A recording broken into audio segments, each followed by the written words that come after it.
संस्कारधानी जबलपुर के आप सब बहुत सुधी श्रोताओं को मैं हिंदी की ओर से प्रणाम करता हूं, कविता की ओर से प्रणाम करता हूं।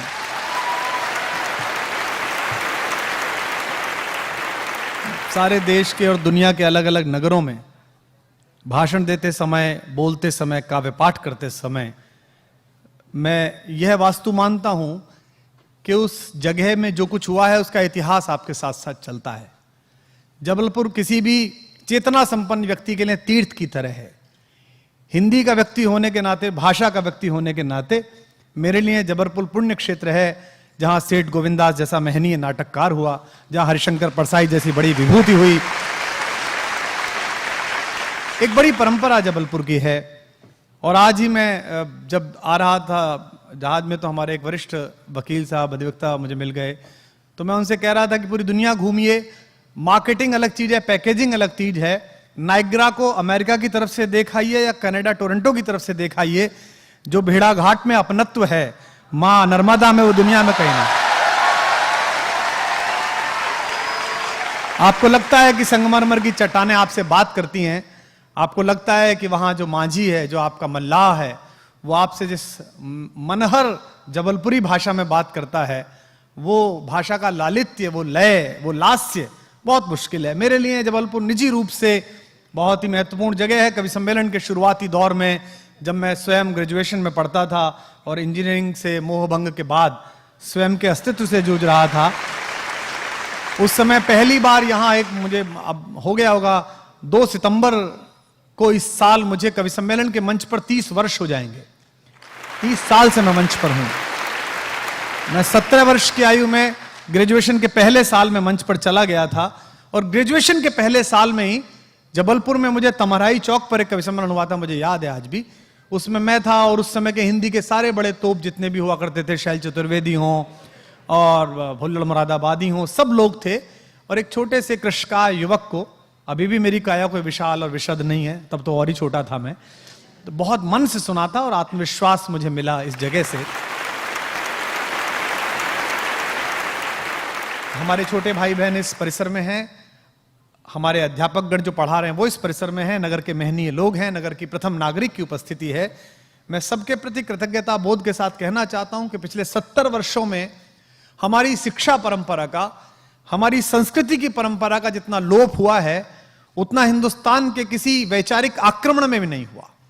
भारत के ऊपर इतने आक्रमण हुए हैं कि मैं कई बार गिनतियां करता हूं तो इस हथेली पर ये उंगलियां कम पड़ जाती हैं। शक, हूण, कुषाण, चंगेज, पठान, तुर्क, तातार, मंगोल, डच, फ्रांसीसी, पुर्तगाली, अंग्रेज, इतनी प्रकार की संस्कृतियों ने हमला किया है, लेकिन उसके बाद भी हमारा संस्कार और हमारी भाषा और हमारी चेतना जीवित रही। लेकिन पिछले 70 वर्षों में ये जो एक हमारे यहां तदर्थवाद चला कि आजादी लाइए, आजादी लाइए, आजादी लाइए, अच्छा आजादी की लड़ाई लड़ते हैं, आपने भी बहुत लड़ी, यहां पे भी लड़ी गई, जबलपुर में भी लड़ी गई। इसके बाद शिक्षा का क्या करेंगे, आजादी आ जाए फिर सोच लेंगे। जिस जरीब में अब्दुल रहीम खान खाना अकबर के समय में इस देश को नाप गए, बीघा, बिस्वा, आज भी वही चल रहा है। यानी कि पूरी दुनिया में राज करने वाले हिंदुस्तानी, पेंटागन चलाने वाले हिंदुस्तानी, अमेरिका के राष्ट्रपति के 18 डॉक्टर्स की टीम में 13 भारतीय बेटे बेटियां, माइक्रोसॉफ्ट चलाने वाले हिंदुस्तानी अपना देश नहीं चला पाए। और इतना समय बिताने के बाद सामाजिक जीवन में, इतना समय बिताने के बाद सामाजिक संघर्ष में, साहित्य में, और थोड़ा सा समय बिताने के बाद राजनीति में, मैं एक बात जान पाया हूं कि इस देश की अगर प्रगति होगी, अगर आने वाले समय में हिंदुस्तान, इस भारत को बेहतर जगह बनाना है, दुनिया में रेखांकित करने योग्य बनाना है, तो मंच के पीछे बैठे हुए, मंच पर खड़े हुए या सामने बैठे हुए, इनमें से किसी व्यक्ति से आशा मत रखिए। स्वयं आप हैं आशा के केंद्र, आप हैं जो बना सकते हैं। क्योंकि 70 वर्षों में हमने कोई राष्ट्रीय प्रगति नहीं की है, हमने इंडिविजुअल प्रगतियां की हैं। मैं पहली बार जापान गया तो बड़ा आश्चर्य हुआ कि वहां जो मॉल में या किसी सरकारी बिल्डिंग में या कहीं भी जाइए, जो चढ़ने के एलिवेटर्स होते हैं, उनमें सभी लोग सीधे हाथ की तरफ खड़े रहते हैं, एक ही लाइन में, लेफ्ट पूरा खाली। हम तो फैल के चढ़ते हैं। इधर भाभी जी खड़ी हैं, इधर भैया खड़े हैं, गुड्डू को संभाला जा रहा है।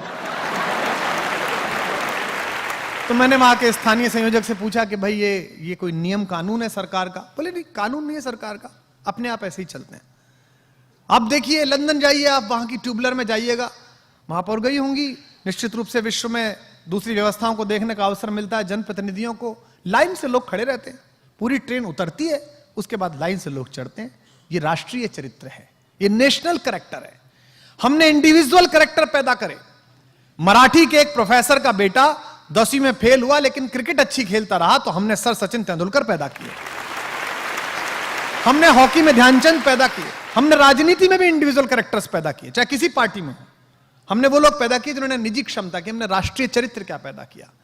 आज अगर कौटिल्य एकेडमी आप सबको इस बात के लिए प्रेरित कर रही है कि आप कल कलेक्टर मिलें, आप कल डिप्टी कमिश्नर मिलें, आप डीएसपी मिलें, तो यह काम कौटिल्य एकेडमी का नहीं था, यह काम स्टेट का था।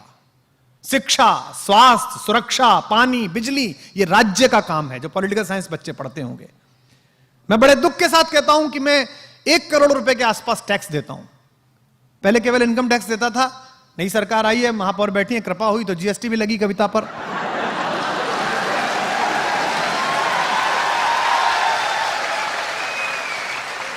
पर अच्छा है, अगर मेरी कमाई का एक हिस्सा राष्ट्र के निर्माण के काम आता है, नए आयुध आते हैं, नए अस्त्र बनते हैं, नई पुल बनते हैं, नई सड़कें बनती हैं, तो मुझे शहर देना चाहिए। इस राज्य के नागरिक होने के नाते देखना चाहिए। पर मैं अक्सर इस बात पर सोचता हूं, 18% जीएसटी देने के बाद, स्वामी रामदेव जी मिले मुझे एक दिन, मुझसे कह रहे थे कि गौमूत्र पे लग गया।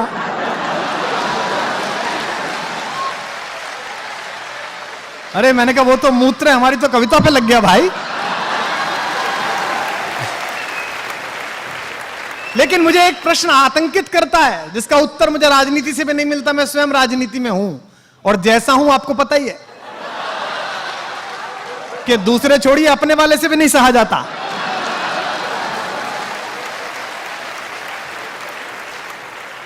लेकिन एक प्रश्न मुझे व्यथित करता है। हम टैक्स देते हैं, किसी भी प्रकार का देते हो, इनकम टैक्स देते हो, सर्विस टैक्स देते हो, हाउस टैक्स देते हो, मैं टैक्स देता हूं। मैं जहां रहता हूं, नोएडा में, गाजियाबाद में, वहां अक्सर बिजली जाती है, समस्या बहुत ज्यादा थी, अब थोड़ी कम हुई है। तो मैंने एक 25 किलोवाट का साइलेंट जनरेटर सेट लगा रखा है, पता नहीं चलती कब गई कब आई। यानी कि विद्युत का निजीकरण हो गया। सरकार का काम था, सरकार ने दी नहीं। पानी आता है, वो इतना शानदार है कि घर में कीड़े मारने हो तो पानी का पोछा लगाइए आप। तो मैंने एक सबमर्सिबल लगवा लिया है, उसमें से अच्छा पानी आता है, यानी कि पानी का निजीकरण हो गया।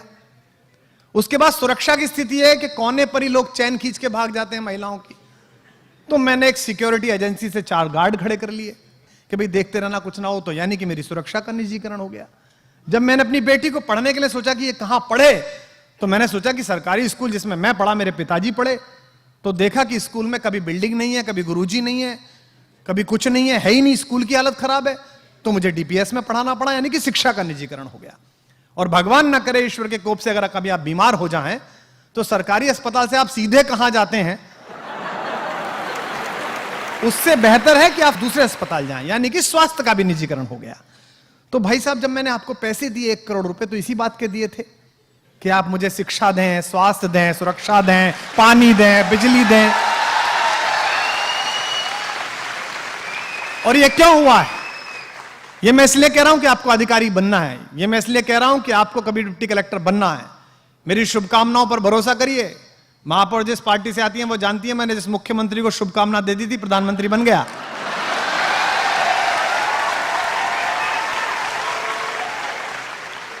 हमारा वाला ले ही नहीं रहा।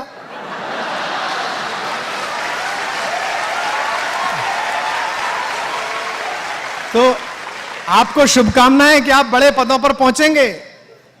लेकिन 2-3 सूत्र वाक्य जो मैंने सीखे हैं, मैं किसी महानगर में नहीं पढ़ा। मैं जबलपुर जैसी संस्कार धानी, जहां इतना संस्कृति का बड़ा प्रवाह बहता है, माता नर्मदा के किनारे, मेरा दुर्भाग्य है कि मैं ऐसे शहर में पैदा नहीं हुआ। मैं एक छोटे से कस्बे में पैदा हुआ, 15-20 हजार की आबादी में, एक व्यापारिक छोटा सा कस्बा था। और मैंने जो जाना है, जो सीखा है, जो भी किंचित उपलब्धियां हैं जीवन में, वो एजुकेशन की वजह से नहीं है, वो लर्निंग की वजह से है। अब यहां से इन 2 शब्दों का अंतर प्रारंभ करिएगा। पूरी व्यवस्था आपने एजुकेशन पर टिका दी है, आपकी लर्निंग नहीं है। इसीलिए आप अपने गांव में रहने वाले अपने पिता को, अपने बाबा को, रसोई में काम करने वाली मां को अशिक्षित समझते हैं, और रिसेप्शन पे बैठी हुई लड़की जो 4 वाक्य अंग्रेजी के बोलती है, उसे आप शिक्षित समझते हैं, उसे महत्वपूर्ण समझते हैं। आपको कुकरी क्लास में 3 महीने का क्रैश कोर्स करके आया हुआ कुक और अपनी पत्नी, आपको लगती है इसे ज्यादा पता है, लेकिन कलेजे पर हाथ रख के बताइए, मेरी मां 80 वर्ष की है, हम 20 लोग घर में इकट्ठे हो जाएं, सारे भाई बहन या वो अकेले पिताजी के लिए भोजन तैयार करे, मुझसे बात करते हुए कढ़ी बनाते समय उसने मसालेदानी में जितना हींग डाल दिया, ना जुबान के नीचे उतरा ना जुबान के ऊपर चढ़ा। ये जो आया ये अनुभव से आया, ये लर्निंग है। भारतीय संस्कार में इसका नाम दिया गया था उपनिषद। उप माने पार, निषद माने बैठना। आपने गुरु के पास, आपने बड़े लोगों के पास बैठकर सीखा क्या? अब ये है ही नहीं, इसीलिए हमने गुरु शब्द को विस्थापित किया और शिक्षा शब्द हम लाए। मैं आप सबको ये होमवर्क देता हूं कि आप जाइएगा, गूगल करिएगा और लॉर्ड मैकाले का ब्रिटेन के पार्लियामेंट में भारत की शिक्षा व्यवस्था के बारे में दिया गया भाषण पढ़िए, वो हिंदी में भी उपलब्ध है। लॉर्ड मैकाले ने कहा, मैं उस देश में 1 दशक उत्तर से दक्षिण, पूर्व से पश्चिम तक घना घूमा हूं और मैं एक बात जान गया हूं कि उनकी शिक्षा, उनकी संस्कृति, उनका आदर्श और उनकी आस्था इतनी दृढ़ है कि हम 1000 साल शासन कर लें, हम उन्हें बदल नहीं पाएंगे। एक ही तरीका है, लॉर्ड मैकाले ने कहा एक ही तरीका है, उनके अंदर कमतरी का भाव भरिए, इंफीरियरिटी कॉम्प्लेक्स भरिए और अपनी शिक्षा उन पर थोपिए, तब उन्हें लगेगा कि ये बड़े हैं, हम छोटे हैं। और आज विश्वविद्यालयों में जाइएगा आप अधिकतम परिषदों में जाइएगा, आपको बोलने वाले क्या कहेंगे? आपको बोलने वाले कहेंगे कि स्पेन में जो पुरस्कार मिला है नोबेल का, उस लड़की ने ये वाली लाइन लिखी है, फलां चिंतक ने, अल्जीरिया के ने ये कहा था, अल्बानिया का एक चिंतक ये कहता है, क्योंकि उन्होंने पढ़ा नहीं है, उन्होंने भारत जाना नहीं है। 2 प्रकार के लोग हैं, सत्ताएं बदली 77 के बाद से, जब श्रीमती इंदिरा गांधी दोबारा आई, राजनीति का मंच नहीं है पर मैं विश्लेषक भी हूं तो उस दृष्टि से सोचता हूं, तो उन्होंने सोचा कि मेरे पराजय का क्या कारण था, तो उन्होंने पाया कि मेरी पराजय का कारण कवि थे, लेखक थे, प्रोफेसर्स थे, बौद्धिक चिंतक थे। तो उन्होंने काम किया कि सारे बौद्धिक संस्थानों के ऊपर नियंत्रण प्रारंभ किया। और ध्यान रखिए, कला, संस्कृति, शिक्षा ये नियंत्रण नहीं मांगती, ये प्रबंधन मांगती। जिस दिन शिक्षा मंत्री को यह लगना प्रारंभ हो जाए कि विश्वविद्यालय का कुलपति तो मेरा सेवक है, मुझे प्रणाम करे, उस दिन से शिक्षा व्यवस्था का नाश प्रारंभ हो जाएगा। वो केवल वहां प्रबंधन के लिए, नियंत्रण के लिए नहीं है। इक्ष्वाकु वंश के बड़े से बड़े राजा भी गुरु के आश्रम में प्रवेश करने से पहले अपना मुकुट बाहर रखते थे, अपने हथियार बाहर रखते थे, अपनी चप्पलें बाहर रखते थे, फिर प्रवेश करते थे महर्षि कण्व के आश्रम में, फिर प्रवेश करते थे महर्षि वशिष्ठ के आश्रम में। सबसे बड़ा नाम कौन? मानस भवन में खड़ा हूं, राम।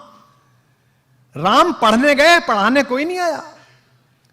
ये जो आगे सोफे पर बैठे हमारे बड़े लोग और महत्वपूर्ण बैठे, थोड़ा सा पैसा आ जाए तो ट्यूटर लगाया जाता बच्चे के लिए।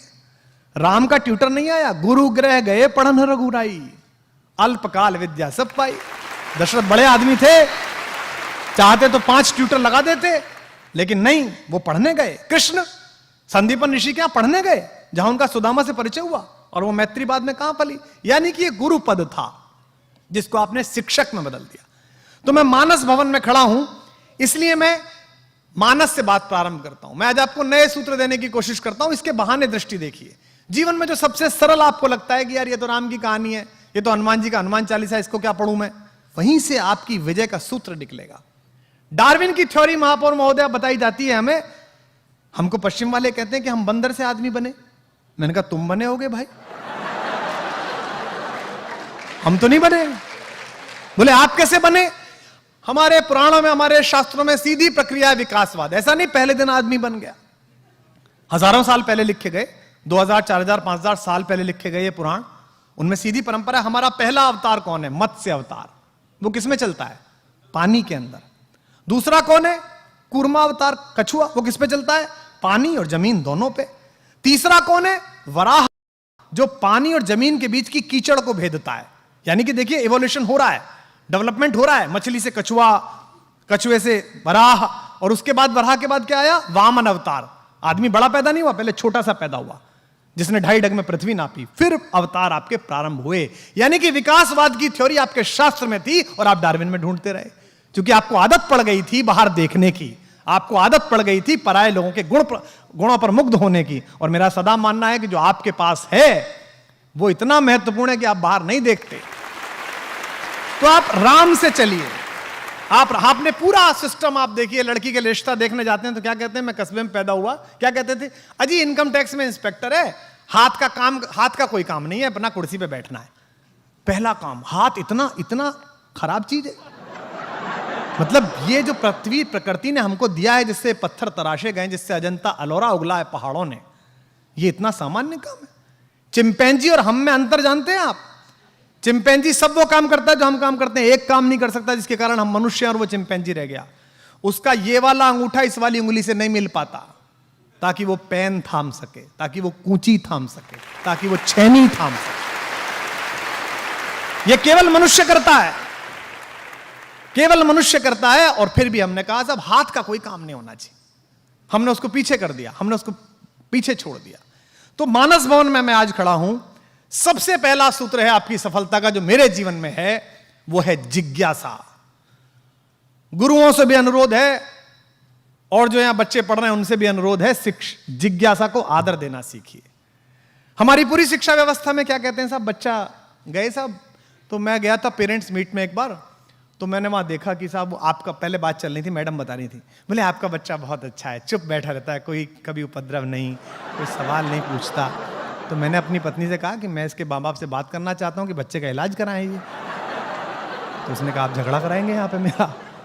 ये कैसी बात है कि क्लास सबसे अच्छी कौन सी, जहां से शोर ना आता हो। लड़का सबसे बच्चा अच्छा कौन सा, जो चुप बैठता हो, कोई फालतू बात ना पूछता हो। जिज्ञासा को आदर दिया इस संस्कृति ने जिसमें आप पैदा हुए। आपने कहानी सुनी, हम आदम हव्वा की संतान है, पश्चिम कहता है। आदम हव्वा का क्या कसूर था जी? एक बाग था स्वर्ग का, जिसे बागे बहिष्ठ कहते थे ना, स्वर्गिक बाग, उसमें एक सेब लटका हुआ था। उन दोनों को क्या पता थी ये खाना है कि नहीं खाना है। उन्होंने सेब तोड़ के खा लिया। सेब तोड़ के खा लिया तो खुदा ने कहा कि तुम बाहर निकल जाओ, तुम दोनों पृथ्वी पे जाओ। उन्हें बागे बहिष्ठ से बाहर कर दिया गया। सुनिए कहानी है आदम हव्वा की, जिसमें सेब खा लिया, जिसे वर्जित फल कहते हैं, फॉरबिडन फ्रूट, उसे खा लिया। यानी कि दो लोगों को, दो हमारे माता पिताओं को, हमारे पूर्वज आदम हव्वा, उनको जिज्ञासा हुई कि ये क्या है, और उसमें उनको दंड मिल गया कि बाहर जाओ। और हमारे यहां क्या हुआ? हमारे यहां एक छोटे से बच्चे ने सूर्य को सेब समझा बचपन में और कहा मुझे इसे खाना है। किसने? हनुमान ने। तो उसे ब्रह्मा ने आशीर्वाद दिया, उसकी जिज्ञासा का परिणाम दिया, उसकी जिज्ञासा को अभिषिक्त किया। क्योंकि देखिए हनुमान को उसी जिज्ञासा के बाद द्विज कहा गया। द्विज शब्द का मतलब क्या है? संस्कृत बहुत अच्छी भाषा है, उसमें आप पूछिएगा तो शब्द अपना अर्थ स्वयं बताता है। मेरा दुर्भाग्य है कि मैं संस्कृत का विद्यार्थी नहीं रहा, विज्ञान का विद्यार्थी रहा, पर जो कुछ भी मैंने आस पड़ोस से बैठ के सीखा। द्विज क्या है? आपके दो जन्म होते हैं। एक जन्म जब आप पैदा हुए, जब आपको पता चलता है कि मैं कौन हूं। मां की गर्भनाल से जुड़े समय आपको पता नहीं चलता कि मैं कौन हूं। मां जो खाती है वो आप खाते हैं, मां जब सोती है तब आप सोते हैं, मां जब जागती है तब आप जागते हैं। पहली बार जब गर्भनाल से आप अलग हुए तो आपको पता चला कि मैं एक स्वतंत्र इकाई हूं। ये मां है, इसकी ये खुशबू है, ये दूध पीना है, ये दूसरे लोग दिखाई दे रहे हैं, ये आवाजें हैं। ये आपको ज्ञान हुआ कि मैं कौन हूं। दूसरा ज्ञान, पहला जन्म हो गया, दूसरा जन्म कि मैं क्यों पैदा हुआ हूं, मुझे करना क्या है, मेरा जीवन में उद्देश्य क्या है। तो जितने लोग यहां बैठे हैं रात को सोते समय, आज सोचना, कल सोचना, परसों सोचना, एक हफ्ते सोचना कि मैं पैदा क्यों हूं, मैं करना क्या है, मुझे, मैं कौन हूं, मैं आया किस लिए हूं। इसलिए थोड़ी आया हूं कि सुबह खाना खाऊं, शाम को खाना खाऊं, सो जाऊं, सुबह जो है वो मोदी जी के स्वच्छता अभियान में चला जाऊं। इसके लिए थोड़ी पैदा हुआ हूं। मेरा जीवन का उद्देश्य क्या है? तो हनुमान को बताया गया कि तेरा जीवन का उद्देश्य ये है, पर तुमने ये अपराध किया है, इसका दंड ये है कि तुम इसे तभी याद कर पाओगे जब कोई याद दिलाएगा। तो एक जामवंत आए जिन्होंने कहा कि भाई तुम इस काम के लिए पैदा हुए, और वो काम हो गया। तो जिज्ञासा का आदर करना सीखिएगा, और जिज्ञासा का आदर हमारी पूरी भारतीय मनीषा में है। शिष्य ने गुरु से कहा कि आप कौन हैं? तो गुरु ने कहा कि मैं ईश्वर हूं, अहम ब्रह्मास्मि। तो उसने कहा अच्छा आप ईश्वर हैं, तो मैं कौन हूं? तो गुरु ने कहा तत्वमसि, तू भी ईश्वर है। तो शिष्य ने कहा फिर ये पूरी दुनिया कौन सी है? तो उसने कहा ये सर्वम जगदम खलु, ये पूरा संसार ही ईश्वर है, ये सभी ब्रह्म है। यानी कि जिज्ञासा प्रारंभ हुई। जिज्ञासा का इतना सम्मान भारतीय संस्कृति में है कि एक छोटा बच्चा, एक मुनि का बच्चा, बहुत पूछता था सवाल। उसके पिता ने एक यज्ञ किया। यज्ञ करने के बाद वो अपने पिता से पूछने लगा ये गाय किसे दोगे? ब्राह्मणों को। ये अग्नि किसे दोगे? यज्ञ की, अग्निहोत्र ब्राह्मणों को। अच्छा ये किसे दोगे चावल वंचितों को, ये किसे दोगे, बहुत सवाल पूछा। आखिर में वो नचिकेता अपने पिता से बोला मुझे किसे दोगे, तो बाप नाराज होकर बोला तुझे दूंगा यमराज को। और आपको कथा मालूम है कठोपनिषद की, नचिकेता यमराज के द्वार गए और यमराज ने उन्हें मृत्यु और जीवन का ज्ञान दिया। यानी कि जिज्ञासा में एक छोटा बच्चा भी भगवान के पास पहुंचा और भगवान ने उसकी जिज्ञासा का शमन करके वापस भेजा। यह भारत का संस्कार है। तो जितने शिक्षक यहां पर हैं मैं उनसे अनुरोध करता हूं, जितने अभिभावक यहां पर हैं, बच्चे की किसी भी प्रकार की जिज्ञासा के प्रति क्रोधित मत होइए। जिज्ञासा से ही उसका वर्तुल खुलेगा ज्ञान का। दुनिया में सेब कब से नीचे गिर रहा था, किसी ने नहीं सोचा। एक आदमी ने सोचा कि नीचे क्यों गिर रहा है। उस समय तो अगर उसके माँ बाप से उसने कहा हो जी ये सेब नीचे क्यों गिरा, तो बाप ने कहा होगा लड़का पागल हो गया, बताइए भाई, अबे सेब ऊपर थोड़ी जाएगा, नीचे गिरेगा। पर क्यों गिरेगा ये जब उसने जाना तो आपको हवाई जहाज की सुविधा प्राप्त हुई, आपको सैटेलाइट प्राप्त हुआ। जिस मध्य प्रदेश में मैं खड़ा हूं, यहां 2200 साल पहले इसी जबलपुर से थोड़ा आगे चल के सरगुजा के पर्वत पर एक कविता लिखी महाकवि कालिदास ने, मेघदूत। आप सबने पढ़ी होगी मेघ की कहानी। एक यक्ष था, वो कुबेर क्या नौकरी करता था नेपाल में। अब वो सुबह सुबह उसका फूल लाने का काम था पूजा के लिए, बेचारा फूल तोड़ के लाता था 5 बजे। भगवान शंकर की आराधना करते थे कुबेर, 6 बजे उठ के ब्रह्म मुहूर्त में। उस यक्ष की शादी हो गई। शादी हो गई तो बेचारा देर तक पत्नी के साथ बात करता था, देर तक जागता था। एक दिन नींद नहीं खुली तो 6:30 बजे पहुंचा, पूजा में लेट हो गए। तो कुबेर ने पूछा कि तू लेट क्यों हुआ, तो उसने कहा साहब मैं नया विवाह हुआ है, पत्नी से बहुत प्रेम करता हूं, उसकी वजह से लेट हो गया। उन्होंने कहा कि जिसके कारण तूने मेरी ड्यूटी में, अपनी ड्यूटी में विघ्न डाला है, तू उससे 1 वर्ष के लिए दूर हो जा। यानी कि उसका ट्रांसफर कर दिया, ये मानो। तो उसको भेज दिया सरगुजा। उसने यहां से अपनी पत्नी को पत्र लिखे। अब डाकिया तो था नहीं, तो उसने मेघ पर पत्र लिखे। वो कविता बनी मेघदूत। पढ़ी होगी आपने, सुना होगा कि मेघदूत लिखा गया। मैं दावे के साथ कहता हूं कि आज से 2200 वर्ष पहले, 2500 वर्ष पहले जब मेरे पूर्वज कालिदास ने कविता लिखी, तो विज्ञान के पूर्वज उस पर हंसे कि यार बादल पे भी कोई संदेश भेज सकता है, पागल हो गया है क्या ये, कवि है, मूर्खतापूर्ण बातें कर रहा है, बादल पे कोई कैसे लेटर लिखेगा।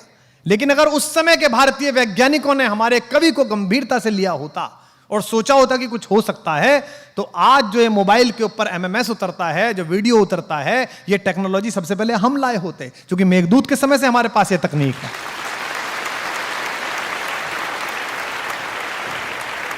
इंडियन एविएशन में जितने लोग हैं, भारतीय वायुकर्म में जितने लोग हैं, वो ये बात सोचने को तैयार नहीं है कि भगवान राम लंका में विभीषण के राज्य की स्थापना के बाद जिस विमान पर बैठकर अयोध्या आए, उसमें ऑन बोर्ड उनकी अक्षौहिणी सेना मौजूद थी और वो 7-8 तल का था, जिसके 8वें तल पर वो थे। आज हम बड़े वाले किसी जहाज में अमेरिका जाते हैं, शिकागो जाते हैं, न्यूयॉर्क जाते हैं, 15 घंटे की फ्लाइट होती है, उसमें 2 तल होते हैं, ऊपर बिजनेस क्लास का, नीचे 1 तल और सबसे नीचे सामान। तो बड़ा उसका महत्व बताया जाता है, कितना बड़ा जहाज है, इसमें आप बैठ के जा रहे हैं। वो ऐसा था कि उसमें 7-8 तल थे। अब इसे बोल दो तो कुछ हमारे नव बौद्धिकतावादी कहते हैं जी आप तो पोंगा पंडितों जैसी बात करते हो। अमेरिका को देखो, वो इन्हीं बातों पर बात कर रहा है, वो आपकी अंतर्ध्यान थ्योरी पे काम कर रहा है। और पुराने लोग बैठे हैं, याद करके बताएं, सीनियर्स लोग बैठे हैं, आज से 50 वर्ष पहले, 170 साल पहले क्या किसी ने सोचा था कि आकाशवाणी होती होगी? हमारे यहां कहा जाता ना आकाशवाणी हुई, उसके बाद नारद ने आकाशवाणी सुनी। आकाशवाणी क्या था? आकाशवाणी विज्ञान का ऐसा ही कोई प्रारूप रहा होगा जो हम मूर्खों को भी पता नहीं है। दुनिया का पहला टेलीकास्ट, लाइव टेलीकास्ट किसने किया? संजय ने। पूछा और कैसे आदमी को दिखाया? हम तो आंख से देखते हैं, वो तो अंधे आदमी को दिखाया। भाई धृतराष्ट्र तो अंधे थे। धृतराष्ट्र ने कहा कि धर्मक्षेत्रे कुरुक्षेत्रे माम का पांडवश्चैव किम कुर्वत संजय, युद्ध की इच्छा से इकट्ठे हुए मेरे बेटे और पांडु के बेटे क्या कर रहे हैं ये बताओ। तो संजय ने बताया लाइव डॉक्यूमेंट्री से। वो लाइव कमेंट्री ही तो गीता में है, जब भगवान बीच में खड़े हुए हैं, पर हमारा ध्यान नहीं है। तो इसलिए आसपास की जितनी चीजें, उनका मैनेजमेंट देखिएगा, उनकी जिज्ञासा का मूर्त भाव देखिएगा। और सदा यह ध्यान रखिए, सफलता की दूसरी कुंजी, पहली कुंजी जिज्ञासा, जो मुझे लगता है, हो सकता है मुझसे लोग सहमत ना हो, दूसरी कुंजी है धैर्य। धैर्य अपने आप में एक अद्भुत प्रसाद है मनुष्य को दिया हुआ। अगर पहला पत्थर जिस समय दशरथ मांझी ने उस पर्वत पे मारा तो लोग उस पर हंसे, लेकिन उसने धैर्यपूर्वक 20 साल पत्थर मारा तो पहाड़ को रास्ता छोड़ के खड़ा होना पड़ा कि तू आदमी है, तू जीत गया, जा। और मैं मानस भवन में खड़ा हूं, मैं फिर वहीं पर आता हूं, रामचरित मानस पढ़िए अपनी दादी के पास बैठ के, अपने दादा के पास बैठ के। राम का धैर्य देखिए, राम का धैर्य विष्णु का धैर्य नहीं है। मुझे क्षमा करें, भगवान है विष्णु, लेकिन वो तटस्थ धैर्य है, आराम से लेटे हुए हैं क्षीर सागर में, शैया बना के प्रेम पूर्वक। माता लक्ष्मी पैर दबा रही है, ऊपर शेष नाग का फन है, देख रहे हैं दुनिया में चल क्या रहा है, मूर्ख कर क्या रहे हैं, ये हो क्या नाटक रहा है। राम का धैर्य तो जीवित रहते हुए उसी व्यवस्था का धैर्य है। राम को प्रोवोक करने की एक हरकत दुनिया नहीं छोड़ी। पुत्र के रूप में सोचिए वो लड़का कैसा होगा, वो व्यक्ति कैसा होगा जिसका राज्याभिषेक होना जा रहा है और एक सेकंड में पता चला कि वन चलो कपड़े उतारो, अब ये वलकल पहनो, पत्नी को लो और निकलो। कितना कठिन समय। लेकिन राम राज्याभिषेक होगा, मैं राजा बनूंगा, इस पर प्रसन्न नहीं है, और मुझे वनवास मिल गया, इस पर दुखी नहीं है। यही राम होना, यही राम होना है। लोग समझते हैं जंगल में पोस्टिंग, लोग समझते हैं कोने में पोस्टिंग, लोग समझते हैं वहां काम करना है तो कैसे काम होगा, मेरे लिए तो पनिशमेंट हो गया। यही अवसर है जो आपको ईश्वर दे रहा है। दशरथ के पुत्र राम जब तक अयोध्या में रहे युवराज राम कहलाए, श्री राम कहलाए, और जब जंगल जाकर लौटे तो मर्यादा पुरुषोत्तम भगवान राम कहलाए। इस पूरी यात्रा ने उन्हें भगवान बनाया, इस धैर्य ने उन्हें भगवान बनाया, और अद्भुत धैर्य है उनके पास। उनका अपमान करके कोई चला जाता है, वो धैर्य के साथ मुस्कुराते रहते हैं। उनकी पत्नी का हरण हो जाता है, उसके बाद भी वो धैर्यपूर्वक पूरी व्यवस्था करते हैं। और एक बात सोचना आप सब लोग, राम, मैं अक्सर इस बात पर बहुत अंदर तक थ्रिल रहता हूं। राम अयोध्या से चले, उस समय का सबसे बड़ा खानदान था वो। हिंदुस्तान में जो कुछ भी बड़ा था उन्हीं क्या पैदा हुआ।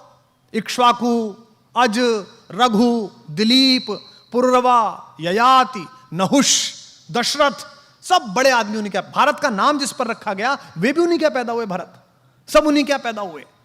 लेकिन उसके बाद भी जब राम एक वलकल पहनकर चले तो रास्ते भर में राजाओं को भी तो पता चला होगा कि भाई दशरथ का लड़का जा रहा है, वो भी तो मिलने आना चाहते होंगे। राम उनसे सहायता भी ले सकते थे। जिस पंचवटी में मां सीता का हरण हुआ है वो तो उनकी नंदसाल के बिल्कुल बगल में, कौशल प्रदेश में, रायपुर में, वो बिल्कुल बगल में थे। वो अपने नाना से कह सकते थे, अपने मामा से कह सकते थे कि साहब आप जरा मेरी सहायता करो, मेरी पत्नी का अपहरण हो गया, सेना दे दो जरा, मैं चलूंगा। उन्होंने ऐसा नहीं किया। उन्होंने एक भी राजा को अपने साथ नहीं लिया। उन्होंने रास्ते भर आप जैसे और हम जैसे लोगों को साथ लिया। किनको? सामान्य वंचितों को, दलितों को। उन्होंने वनवासियों को साथ लिया, उन्होंने मल्लाहों को साथ लिया, उन्होंने मां शबरी का आशीर्वाद लिया, उन्होंने केवट को साथ लिया, उन्होंने वंचित सुग्रीव को गले लगाया, क्योंकि वो जानते थे कि जिस अनाचार से वो लड़ने के लिए जा रहे हैं वहां धनिकों की और राजाओं की नहीं, सदाचार की आवश्यकता पड़ेगी, वहां आत्मा की दीप्ति की आवश्यकता पड़ेगी। तो राम का यह धैर्य ही उन्हें विजेता बनाता है। भाई रावण को तो बाली हरा चुका था पहले, आपने कहानी सुनी होगी। रावण को तो शहसबाहु भी हरा चुका था। रावण कोई ऐसा अर्जेंटीना नहीं था, ऐसा ब्राजील नहीं था कि हराना मुश्किल था। उसको तो हरा चुके थे दोनों। बाली तो उसको अपने बगल में दबाकर और उसने किले की दीवार का चक्कर लगा दिया था बाली ने। जब हनुमान को बांधा है और हनुमान से रावण ने कहा कि तू मुझे जानता नहीं मैं कौन हूं, तो हनुमान ने क्या कहा? हाँ जानता हूं, वो बाली वाला, मैंने सुना था आपकी लड़ाई बहुत, परिचय है मेरा आपसे। हनुमान ने क्यों कहा? ताकि उसका कॉन्फिडेंस लूज हो। लेकिन भगवान जब बाली और सुग्रीव के जनपद में पहुंचे तो उन्होंने बाली का साथ नहीं दिया, उन्होंने वंचित को चुना। वो उसके साथ खड़े रहे जिसका अधिकार छीना गया, जिसका राज्य छीना गया, जिसकी पत्नी तारा का बलात् अपहरण किया गया है, और उन्होंने बाली का वध किया। जबकि बाली भी उनका प्रशंसक था, उनका भक्त था। मरते समय बाण लगने के बाद प्रणाम की मुद्रा में बाली ने पूछा है भगवान से, मैं बैरी सुग्रीव प्यारा, अवगुण कवन नाथ मुहि मारा। मैं बैरी हो गया, सुग्रीव आपका प्यारा हो गया, मुझ में ऐसा कौन अवगुण था मुझे मार दिया? तो राम ने उसको उत्तर दिया कि अनुज वधु भगिनी सुत नारी, छोटे भाई की पत्नी, भगिनी बहन, सुत नारी बेटे की पत्नी, सुन सठ कन्या सम ए चारी। हे मूर्ख, ये चारों बेटी के बराबर होती हैं। इन्हें कुदृष्टि बिलो कहीं जो है, इन्हें गंदी दृष्टि से जो देखता है उसका वध करने में पुण्य मिलता है, पाप नहीं होता है। ये उसको उत्तर दिया उन्होंने भगवान। अगर भगवान की विजय अपने लिए होती, अगर धैर्य ना होता तो वो बाली को लेकर चल देते। बाली हरा चुका था, उन्होंने कहा नहीं बाली तू नहीं चाहिए, तू नालायक है, तूने इस छोटे भाई को मारा है, इसकी पत्नी का हरण किया, मैं तेरा तो वध करूंगा, ये वंचित है, इसे लेके चलूंगा। तो राम ने क्या किया? राम के साथ जितने लोग हैं, राम का धैर्य अद्भुत है। और यहां जो अध्यापक है उनसे निवेदन है, राम की लीडरशिप क्वालिटी अद्भुत है। राम ऐसे ही राम नहीं बने हैं। मत पढ़िए हिंदू होकर, इस परिसर में बहुत सारे इस्लाम मतावलंबी हमारे दोस्त बैठे होंगे और किसी जाति धर्म के लोग बैठे होंगे, कहानी की तरह पढ़िए और फिर देखिए कि राम जैसा लीडर कहीं नहीं है। वो उस व्यक्ति की क्वालिटी को डेवलप करते हैं, उसे इंस्ट्रक्ट नहीं करते। उन्होंने सुग्रीव की क्वालिटी को डेवलप किया। एक ऐसा डिप्रेस आदमी जिसकी पत्नी का हरण हो गया, जिसका राज्य छीन लिया गया, भाई ने लात मार के भगा दिया, उसको उन्होंने कल्टीवेट किया और सुग्रीव महारथी के रूप में बना और उस युद्ध में सुग्रीव की महत्वपूर्ण भूमिका रही। जिस समय हनुमान लंका के लिए रवाना हुए, आप रामचरितमानस पढ़िए, अध्यात्म रामायण पढ़िए, श्रीमद् वाल्मीकि रामायण पढ़िए, कंबन की रामायण पढ़िए, कहीं नहीं लिखा हुआ कि उन्होंने हनुमान से क्या कहा कि तुम क्या करना। आज हम कितने फ्रस्ट्रेटेड हैं। आज हम लीडरशिप डेवलपमेंट की बात करते हैं, हम ड्राइवर को एक जगह भेजते हैं सामान लेने के लिए, 5 बार बताते हैं उसे, क्योंकि हमें उस पर भरोसा नहीं है। हम उसकी लीडरशिप डेवलप नहीं होने देना चाहते। राम लीडरशिप डेवलप करते हैं। राम ने हनुमान को नहीं बताया कि तुम्हें वहां जाके क्या करना है, उन्होंने कहा बस जाकर देख कर आओ कि सीता कैसी है, कहां है, और उन्हें आश्वस्त करके आओ कि मैं आऊंगा। 2 बातें। इसके बाद का जो पूरा घटनाक्रम है, छोटा सा रूप बनाना, अंदर जाना, लंकिनी को मारना, मां सीता को वो मुद्रिका देना, फल खाना, खुद ही गिरफ्तार हो जाना, आग लगा देना। आग लगाना मतलब वो राम का विजिटिंग कार्ड दे के आए। हाँ, मतलब बता के आए वो कि जो आ रहा है हम उसका कार्ड है। मैनेजमेंट का बेस्ट उदाहरण है हनुमान। एम्प्लॉयर का 1 रुपया खर्च नहीं कराते वो, 1 पैसा नहीं। भगवान ने कहा कि वहां जाओ, खुद ही टेक ऑफ, खुद ही लैंडिंग, और सारा पैसा हनुमान का, उसका रावण का। भाई हनुमान जबरदस्ती गिरफ्तार हुए स्वयं में देखने के लिए कि कौन है, तो कहा गया भाई इसकी बानर को पूंछ से बहुत प्यार होता है, इसकी पूंछ पे कपड़ा बांध दो। कपड़ा किसका? रावण का। बोले इस पे तेल लगाओ, तेल किसका? रावण का। जली किसकी?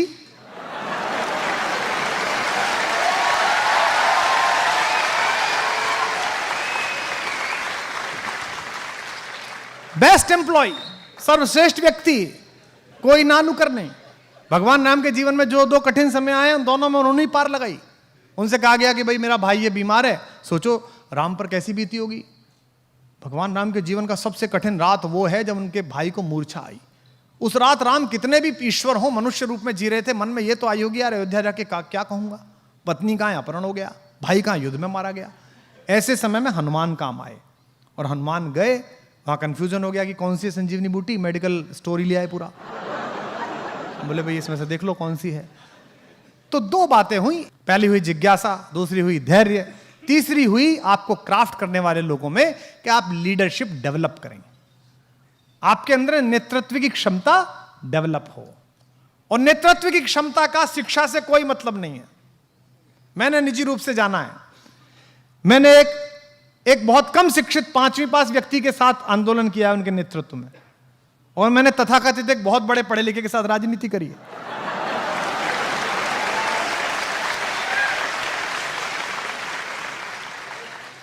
नेतृत्व क्षमता का पढ़ाई लिखाई से कोई मतलब नहीं है।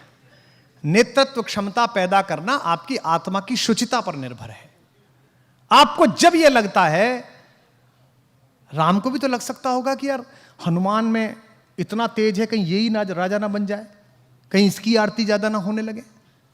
और हमारे यहाँ तो मराठी में एक कथा भी आती है, प्रथम नागरिक मराठी भाषी हैं, तो मैंने एक लोकगीत में कथा सुनी वहाँ कि भाई जब नल और नील पत्थर तैरा थे राम लिख कर, तो भगवान राम अकेले बैठे थे, उन्होंने सोचा कि यार मैं भी तैरा दूं, तो उन्होंने एक पत्थर को उठाया और छोड़ा उस पर, तो वो डूब गया। तो उन्हें लगा यार आसपास कोई देख नहीं ले कि हमारे नाम पे काम चल रहा है और हमारा खुद का ही नहीं तैरा। तो उनके मुंह पर एक बड़ी लज्जा की, संकोच की रेखा आई। तो उन्होंने नल नील की तरफ देखा, तो नल ने कहा कि प्रभु आप छोड़ दीजिए, हम बना लेंगे आप। तो उन्होंने कहा चलिए मैं नहीं बनाता, पर तुम्हारा कैसे तैर रहा है, मेरा क्यों नहीं तैर रहा। उन्होंने कहा हमने पत्थर पर राम लिखा, ये अमर नाम है, ये भवसागर को पार करने वाला नाम है। आपने पत्थर को छोड़ दिया, जिस पत्थर को स्वयं राम ने त्याग दिया उसे कौन उबारने वाला है भाई।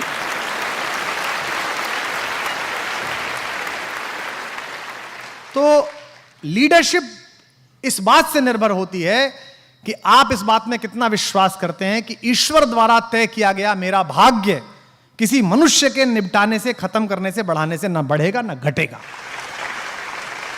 मैं जीवन में कई बार पराजय देखा हुआ व्यक्ति हूं और कई तथाकथित विजयों का भी साक्षी हूं।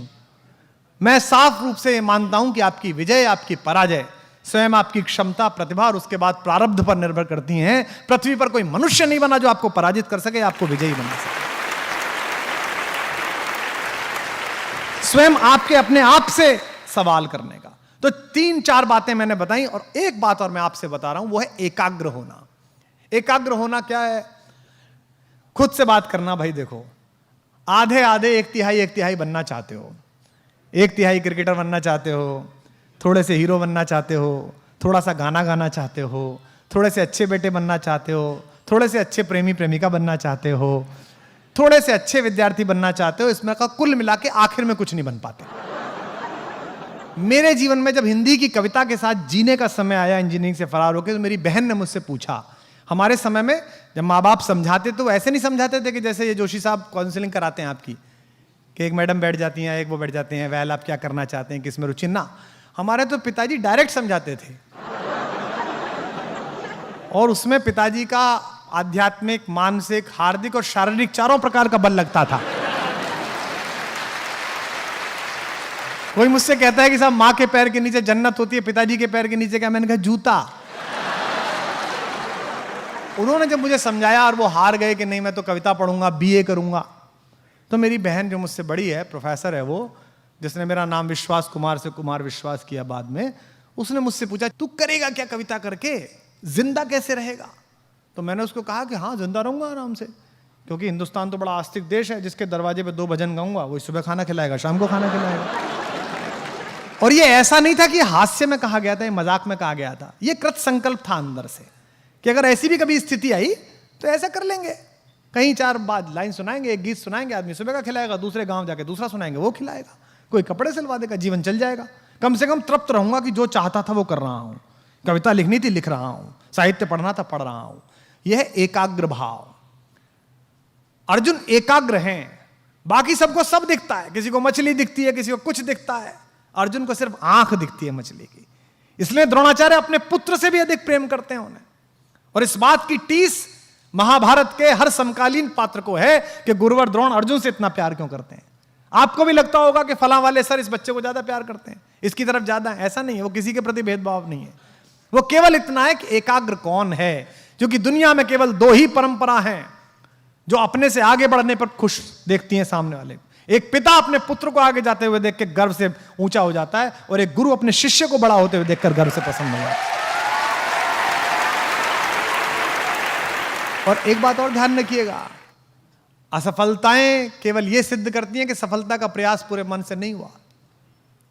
हमारा सबसे सफल भारत का एक विश्व नागरिक कौन है जिसे हिंदुस्तान जाति, धर्म, पॉलिटिक्स, दक्षिण उत्तर से बढ़कर जिसे प्रेम किया है आज तक गांधी के बाद?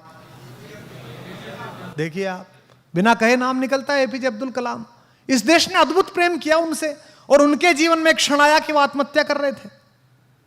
वो देहरादून गए एनडीए सेलेक्ट होने के बाद, पैसे नहीं थे दक्षिण से रामेश्वर से देहरादून जाने के, तो उनकी एक विवाहित बहन थी, उसने अपने जेवर बेच दिए, पर उस जेवर से भी एक ही तरफ का किराया मिल सकता था। तो कलाम साहब ने अपनी बहन से कहा कि चिंता मत करो, मैं 200% सेलेक्ट होऊंगा, और उसके बाद तो फौज मुझे रख लेगी और मैं आपके लौटा दूंगा पैसे। लेकिन वहां सिलेक्शन नहीं हुआ।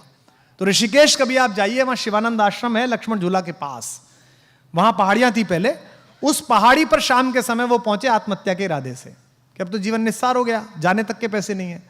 वहां शिवानंद स्वामी जी टहल रहे थे, उन्होंने देखा कि युवक घूम रहा है, बड़ा विक्षिप्त सा, बड़ा परेशान सा। उन्होंने पूछा बेटा यहां आओ, क्या बात हो गई? तो वो कहने लगे, मुसलमान व्यक्ति, हिंदू साधु, राजनीति करने वाले लोग सुने।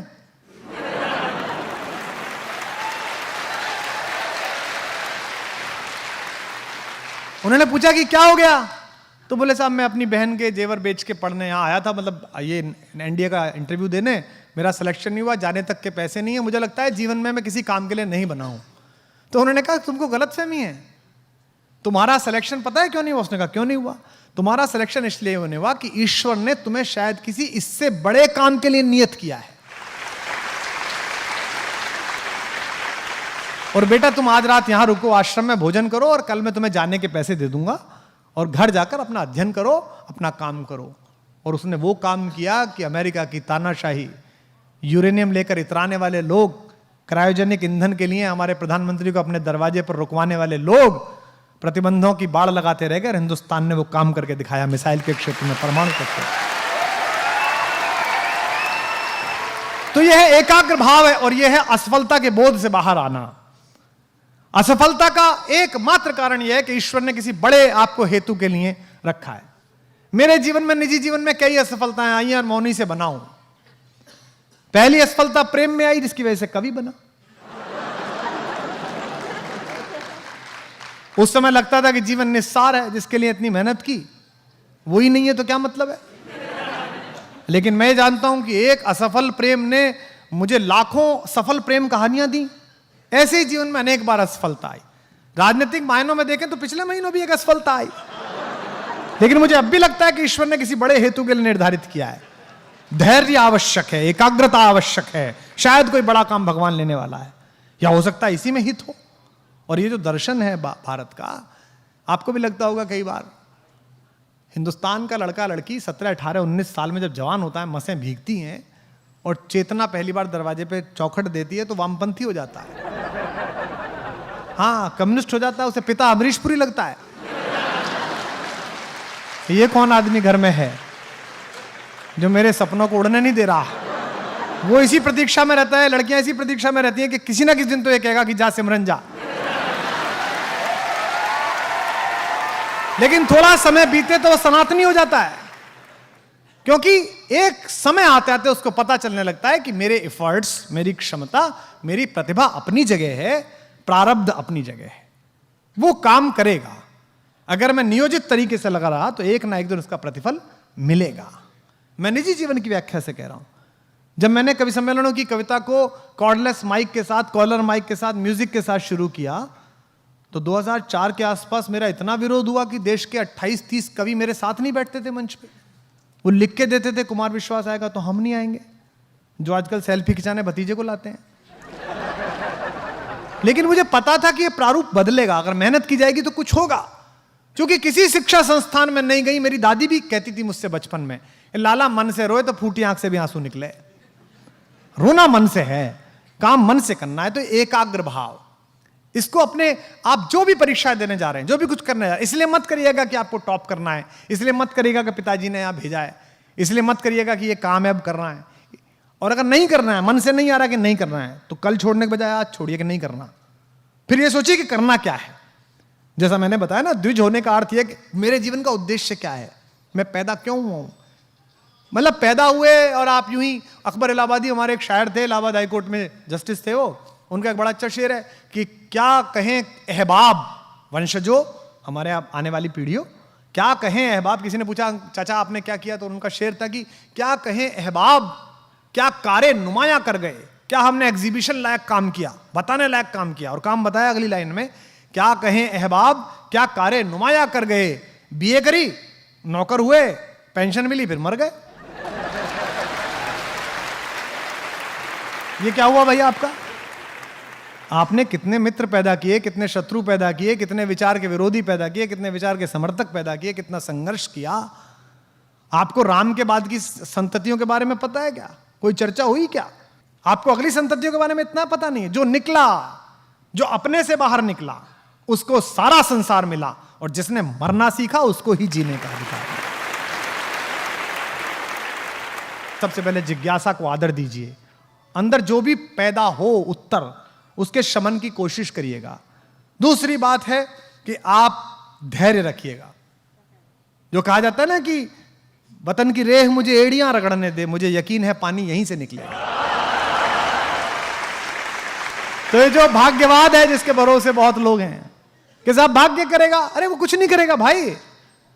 ये पाप का आवरण है, भाग्यवाद आवरण पाप का और शस्त्र शोषण का, जिससे रखता बचा भाग दूसरे जन का। ये भाग्यवाद क्या है? ये स्वयं को बचाने की, आलस्य की उद्घोषणा है।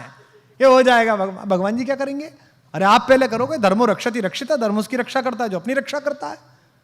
आप जब अपने स्वधर्म की रक्षा करोगे, तब ईश्वर नाम की जो भी शक्ति इस कायनात में मौजूद होगी, प्रकृति नाम की शक्ति होगी, उसकी पॉजिटिविटी जागेगी कि यार बड़ी मेहनत कर रही है बच्ची, बड़ा मेहनत कर रहा है बच्चा, इसको आशीर्वाद देते हैं और वो सुयोग का फल मिल जाएगा आपको। आपसे जो ईश्वर करेगा, वहां फलाने वाले पे चढ़ाई आए 5 रुपए, उसकी जोत बोल दी, उसका ये बोल दिया।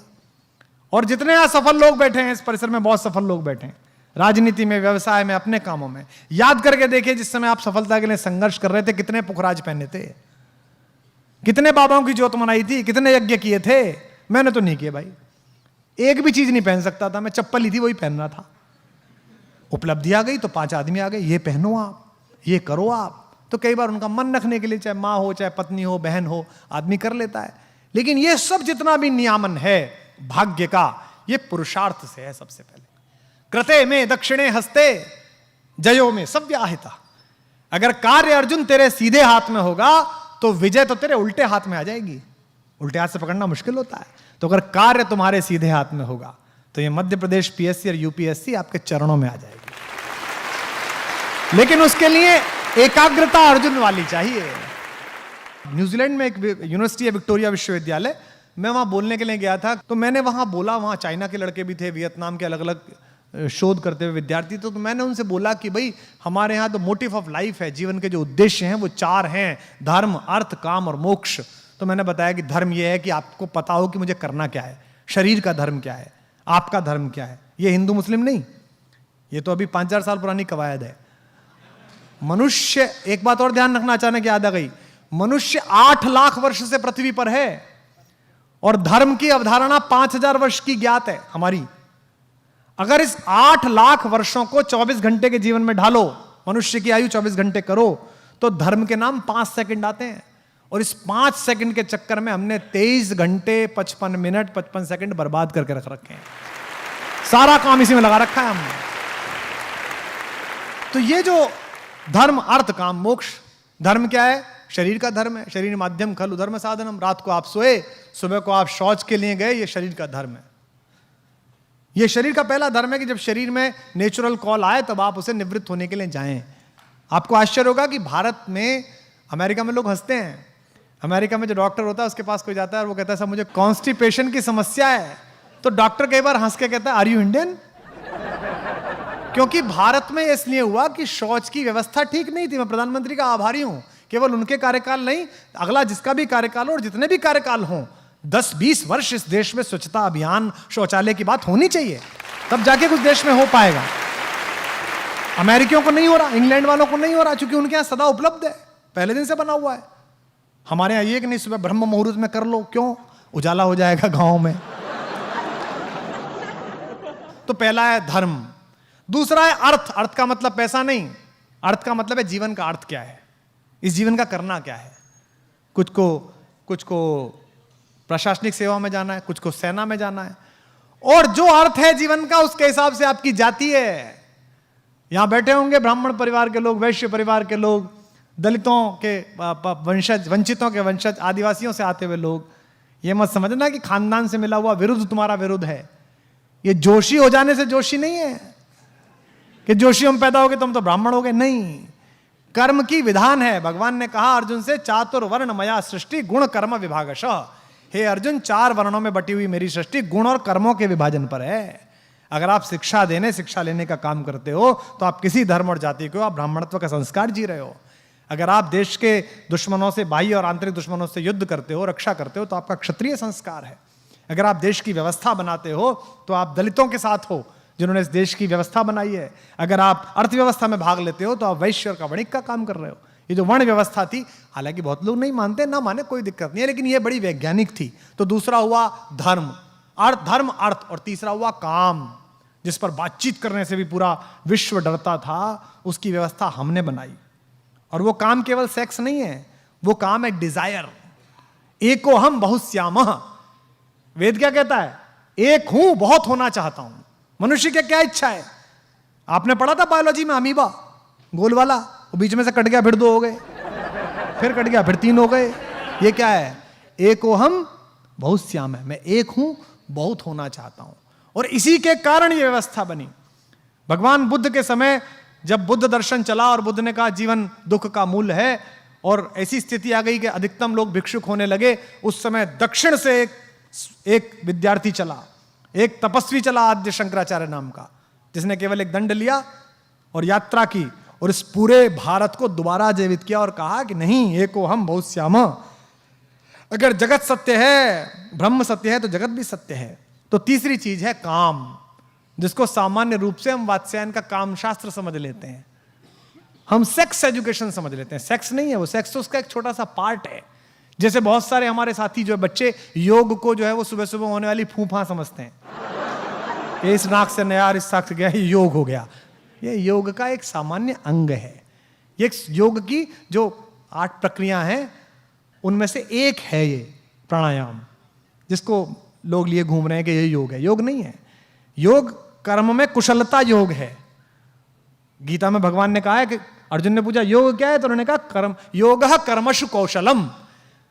मैं फिर वहीं आ गया एकाग्रता पर, जो मैं आपसे कह रहा था भाइयों, छोटे भाई बहनों, जो एकाग्रता है कर्म की वो योग है। मेरे पिताजी प्रोफेसर एंड रिटायर हुए, 85 वर्ष के हैं। उन्होंने पीएचडी कराई है। हम जैसों को मूर्खों को ज्ञान देने की कोशिश की है, ले नहीं पाए हम पूरा। और मैं अक्सर देखता हूं कि वो अपने बगीचे में जो घर में बना हुआ है उसमें सुबह ही सुबह सिद्धांत वो करते रहते हैं निराई विराई पौधों की।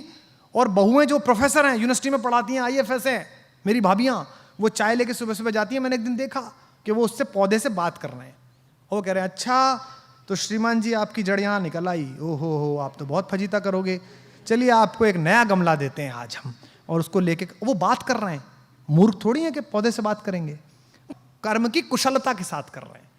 वो खुरपी लगाना, उसमें खाद डालना, पानी लगाना, उसे भी टालने काम की तरह। उन्हें किसी ने नहीं कहा, उनके बेटे पुत्रवधुओं की इतनी आय है, इतना पैसा है कि वो 10 माली रख लें, लेकिन वो खुद कर रहे हैं क्योंकि वो कर्म में कुशलता है। याद करके देखिए आपने आखिरी बार ऐसा कौन सा काम किया था जिसमें आप इतने एकाग्र थे कि आपको आवाज नहीं सुनाई दी। बहुएं जाती हैं पापा जी चाय ले लीजिए, उन्हें सुनी नहीं, पापा जी चाय ले लीजिए। फिर तीसरी बार में हाँ बेटा, अच्छा बेटा रख दो, तब उन्हें समझ में आई कि चाय पीनी है, क्योंकि वो उससे संवाद कर रहे हैं। और अगर उन्होंने मन से संवाद किया है तो मन से वो पौधा सुन भी रहा होगा। मुझसे पूछा था एक विदेशी विद्यार्थी ने कि साहब ये क्या कहानी है आपके यहाँ कि मीराबाई ने जहर पिया वो बच गई।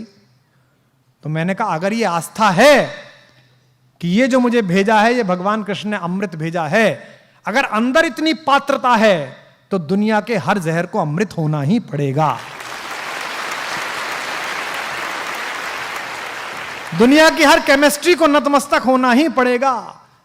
देश के सबसे बड़े कार्डियोलॉजिस्ट हैं, मैं नाम नहीं लूंगा उनका क्योंकि निजता में उल्लंघन हो जाएगा। मैंने उनके साथ एक बार यात्रा की विदेश में, और मैंने देखा कि वो प्राइवेट जेट था जिसमें जाना था, उसमें उन्होंने बैठने के तुरंत बाद 4 घंटे का सफर था, अपने हैंड बैग से लड्डू गोपाल निकाले और गणपति निकाले और दोनों को प्रणाम करा। तो मैंने उनसे पूछा भाई साहब ये क्या है, आप तो इतने बड़े डॉक्टर हो, ऐसे रोबोटिक्स से ऑपरेशन कर देते हो। दुनिया में हिंदुस्तान में जो भी बड़ा है, चाहे वो मुख्यमंत्री हो, प्रधानमंत्री हो, सेठ हो, वो आप ही के चरणों में आके गिरता है कि तुम खोलो दिल। तो ये सब क्या है भगवान जी, आपकी क्या आस्था है इसमें? तो उन्होंने मुझे कहा कि देखो मैंने बहुत ऑपरेशन किए हैं और मैंने अनेक बार ऐसा देखा कि सब कुछ ठीक था, कोई प्रॉब्लम ही नहीं थी, और मुझ जैसा डॉक्टर था और पूरी बैटरी डॉक्टर्स की लगी हुई थी और मैं कुछ नहीं कर पाया, मेरे सामने से आदमी निकल गया। और कई बार मैंने ऐसा देखा कि आदमी ऐसा है कि इसको तो कोई नहीं बचा सकता, मुझ जैसे 650 लग जाएं, और मैंने कुछ नहीं किया, बस कोशिश शुरू की थी कि वो आदमी बच गया। तब मुझे पता लगा कि मुझसे और मेरे ज्ञान और मेरी क्षमता प्रतिभा से भी ऊपर कोई ताकत है जो दुनिया को चलाती है, जो दुनिया के बारे में तय करती है। तो ये है जीवन का अंतिम मोक्ष, ये काम के बाद का मोक्ष है। जीवन के 4 हेतु हमने तैयार करे।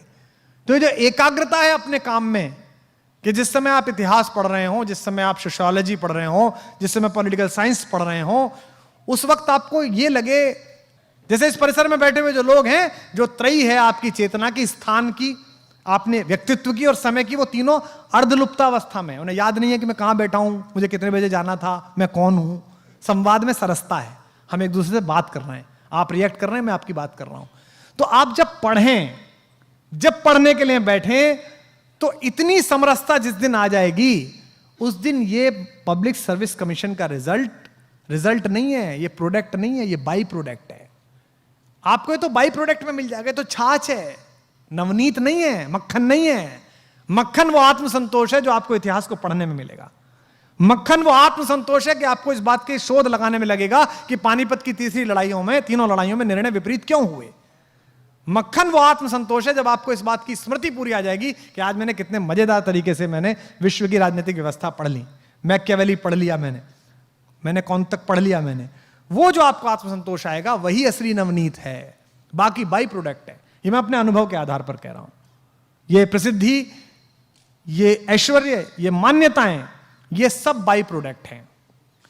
दुनिया का, हिंदुस्तान का सबसे बड़ा सांस्कृतिक मसीहा गुरुदेव रविन्द्रनाथ टैगोर, आप सब जानते हो उन्हें, उनके नाम से युग प्रारंभ हुए। बंगाल में रविंद्र संगीत है, बंगाल में रविंद्र चित्रकला है, बंगाल में रविंद्र मूर्ति शिल्प है। वो 64 साल की आयु में तो उन्होंने मिट्टी से काम करना सीखा। कितनी ललक रही होगी। जिस आदमी को नोबेल पुरस्कार मिल गया था, जिसको हिंदुस्तान का सबसे बड़ा सिपाही गांधी गुरुदेव कहता था, जिसके यहां इंदिरा गांधी पढ़ती थी छोटेपन में, जो खुद ही देवेंद्रनाथ ठाकुर का पोता था, इतने बड़े रईस का, इतने बड़े जमींदार का, वो 64 साल की उम्र में मिट्टी से मकान बनाना सीखा उन्होंने। और अपनी कुटिया बनाई श्यामली नाम से, काली मिट्टी से, नदी के किनारे से लाके। जीवन भर पढ़ते लिखते रहे गुरुदेव। और आप पढ़िए संस्मरणों को, जब उनकी मृत्यु की रात थी तो एक दिन पहले उनसे मिलने के लिए क्षितेंद्र मोहन सेन गए, जो कला के आचार्य थे, फाइन आर्ट्स के प्रोफेसर थे विश्व भारती में। तो गुरुदेव बोल नहीं पा रहे थे, बहुत धीमे से बोल रहे थे, मृत्युशैया पर थे। तो उनकी आंख में उन्होंने आंसू देखा। तो क्षितेंद्र मोहन सेन ने कहा गुरुदेव से कि गुरुदेव, कि मृत्योर भय, क्या मृत्यु का भय है आपको, जो आपकी आंख में आंसू हैं? तो गुरुदेव ने उसका उत्तर दिया अपनी गीतांजलि की एक कविता से। और उस कविता का अनुवाद यह है कि हे ईश्वर, हे परम पिता, तुम्हारा सागर बड़ा विशाल था और मेरी बाल्टी बड़ी छोटी थी। Oh my father, your ocean was so vast and my basket was so small. मैं थोड़ा सा ही जान पाया इस पृथ्वी से, थोड़ा सा ही जान पाया। कितने बड़े आदमी ने सोचा। और आपको लगता है, हमको लगता है ये कर लिया, इतना सा पाठ्यक्रम कर लिया, इतना हो गया, हम तो खलीफा हो गए। तो इसका मतलब क्या है कि दुनिया में इतना अधिक है कि उसका बहुत बहुत बहुत बहुत बहुत छोटा अंश आपको जीना है। आप देखिएगा कि जितनी भी ये सो कॉल्ड एलीट क्लास बनती चली जा रही है, इसका सारा बोध निजता पर शुरू है और निजता पर खत्म है। जबकि ये भारत नहीं था। दूसरे को मारकर खाइए, ये विकृति है। वो अपना खाए, मैं अपना खाऊं, ये प्रकृति है। लेकिन वो खा सके इसकी चिंता करके मैं खाऊं, ये संस्कृति है। और इसी बात का बड़ा आदमी कौन है? उसके घर कोई आता ही नहीं है। सुबह बाई घंटी बजाती है, शाम को दूध वाला, बीच में कोई आता ही नहीं है। मेरे पिताजी मेरे घर आते हैं तो वो लोगों से कहते हैं, बड़े खुश होते हैं, कहते हैं यार ये आदमी ठीक है, इसके यहाँ 10 आदमी चाय पीते हैं, 20 आदमी खाना खाते हैं, 5 आदमी सोते रहते हैं, ये ठीक है। मैं जोशी जी से असहमत हूं जो कह रहे हैं कि पहले शिक्षा लाइए। शिक्षा तो लाइए, लेकिन हिंदुस्तान की, दुनिया की जितनी समस्याएं हैं वो किसने पैदा करी? आइए, शिक्षित लिखते हैं, अशिक्षित लिखते हैं और समस्या लिखते हैं। आइए, पहली समस्या बेरोजगारी, किसने पैदा करी भाई? शिक्षित लोगों ने क्या अशिक्षित लोगों ने? शिक्षित लोगों ने। गांव में सबके पास रोजगार था, गांव में सब लोगों के पास कुछ ना कुछ काम था। लकड़ी वाले के पास लकड़ी का काम था, जूते वाले के पास जूते का काम था, लोहे वाले के पास लोहे का काम था। सब एक दूसरे को भोजन दे रहे थे, सब एक दूसरे को अन्न दे रहे थे, सबका काम चल रहा था। आपने सुना गांव में कोई भूखा मर गया? नहीं मरा। ये शिक्षित लोगों ने पैदा की। प्रदूषण किसने पैदा किया? गांव में प्रदूषण देखा कभी? किसने पैदा किया? शिक्षित लोगों ने।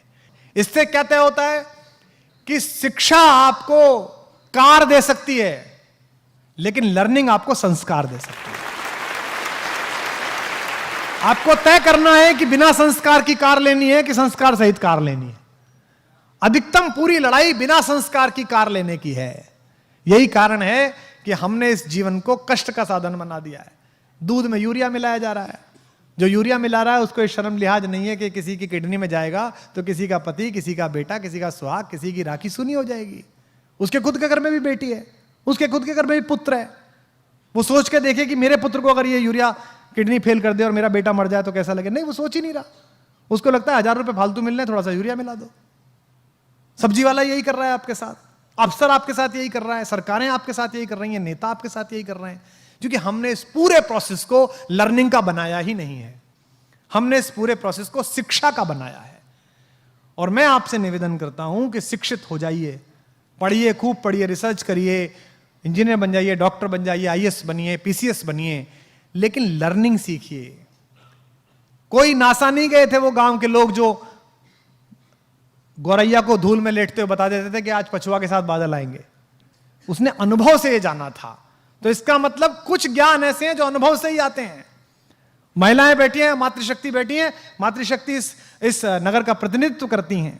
लोग कहते हैं ना बच्चा पैदा हुआ, बच्चा पैदा नहीं हुआ, बच्चे के साथ एक और चीज पैदा हुई, मां पैदा हुई।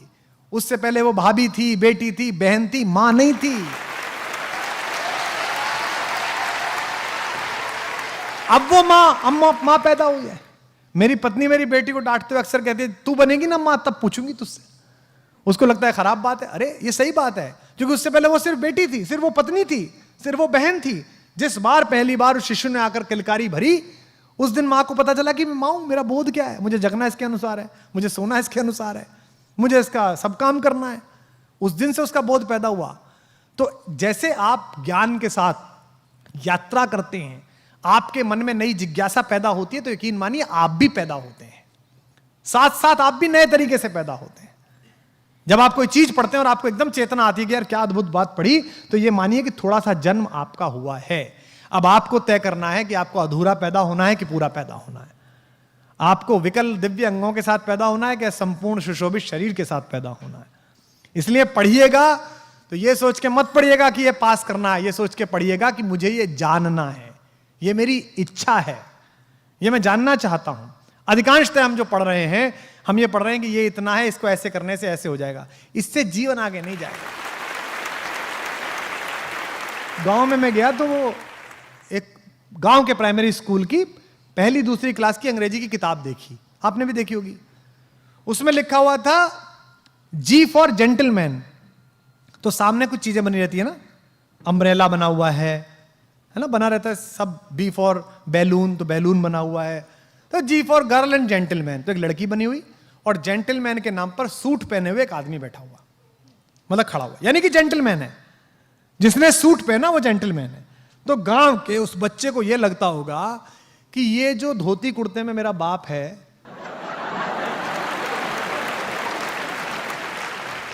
ये जो खेत में जाता है, गुरु ये जेंटलमैन नहीं है।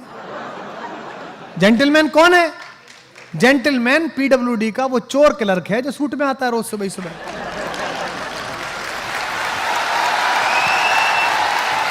यही तो हुआ। तो जेंटलमैन की परिभाषा क्या बनाई आपने? वस्त्र से बना दिया। आपने बच्चे के दिमाग में आरोपित कर दिया भाव कि जेंटलमैन होना मतलब कपड़े ऐसे पहनना। हमारी भी ब्रांड के टीम लोग कहते हैं कि ये क्या पहन लेते हो आप। आज ही कह रहा था ये क्या पहन लिया। मैंने कहा मेरी कमीज सुनेंगे कि मुझे सुनेंगे? भाई विवेकानंद से क्या कहा था शिकागो परिषद में, जब तीसरे दिन उनको समय मिला तो उसने कहा कि एक तो आपके कपड़े ठीक नहीं है, ये एक वक्ता के योग्य विद्वान के कपड़े नहीं है। तो विवेकानंद ने कहा कि देवी जी मुझे क्षमा करें, मैं उस देश से आया हूं जहां मनुष्य चरित्र से बड़ा बनता है, कपड़ों से बड़ा नहीं बनता है। आपकी साधना कितनी है इससे बड़ा बनता है, क्योंकि हमारे तो सबसे बड़े साधक के पास कपड़े ही नहीं है। हमारा जो सबसे बड़ा तपस्वी है, जिसने इस लोक मंगल के लिए पूरी पृथ्वी का जहर अपने कंठ में धारण किया है, वो तो बिना वस्त्र के बैठ जाता है। एक मृगछाला लपेटी और बैठ गए अपना हिमालय पे, कैलाश पे, डमरू हाथ में ले लिया।